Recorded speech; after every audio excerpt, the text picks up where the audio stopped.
يو واحد السلام عليكم متتبعين قناة لو جورنال فيغ، اهلا وسهلا بكم في فيديو جديد. اذا كنتي انتي ولا انت اول مره كتشاهدني، ما عليك غير دير ابوني ودير لي شي لايك وشي كومونتير زوين كما العاده. ما نطولش عليكم، يلا نبداو الفيديو. ليتس جو. فريق رجاء الرياضي يفتح مفاوضات مع اللاعب رضوان اليعقوبي. رضوان اليعقوبي اللي عنده جوج جنسيات، جنسية هولندية وجنسية مغربية، من مواليد 1996. المركز اللي كيشتغل عليه هو مدافع، ويمكن يلعب لك حتى ظهير ايمن. رضوان اليعقوبي اللي لعب في اكاديمية الشباب اللي سميتها إلين كويك، وفي سنة 2015 مشى لواحد النادي اللي سميتو VVD ميرن اللي كيلعب في الدرجة الثالثة بهولندا. في 2017 انتقل الى فريق اللي اسمه DVS 33، ومن موراها انتقل اليعقوبي الى نادي اوتراخت.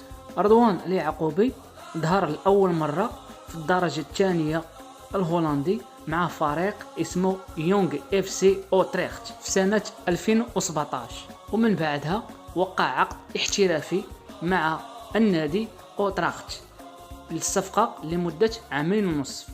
ومن موراها في 2019 وقع مع الفريق اللي اسمه تير ستار لمدة سنتين. وفي 6 أبريل 2021 وقع اليعقوبي لمدة عامين في نادي إكسلسيور. والناس اللي تفرجوا في هذا المدافع المغربي، قولوا لي الرأي ديالكم في الكومنتار، واش مدافع جيد ولا مدافع ما يصلحش الرجاء؟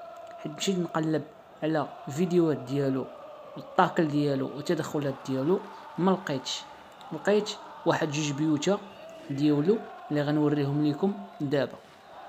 الا كانت هاد الصفقه مزيانه قولوا لي في الكومنتير، كانت ما مزياناش قولوا لي في الكومنتير باش نعرفوا المستوى ديال هاد اللاعب هذا اللي كان في الدوري الهولندي للدرجه الثالثه والدرجه الثانيه. هاد المعلومات اللي قدمت لكم اخوتي الرجاويين، هادشي اللي لقيت عليه. الا كانت شي حاجه وغتبان ان شاء الله راه غنشاركها معكم. المهم وصلنا لنهايه الفيديو. الا كنتي انتي ولا انت اول مره كتشاهدني، دير معك واحد ابوني وشي كومونتير زوين وشي لايك كما العاده، ونتلاقاو ان شاء الله في فيديو جديد. والله يعاونكم اخوتي، بيس. Anderhalve minuut nog. Excelsior nog een keertje. Ja!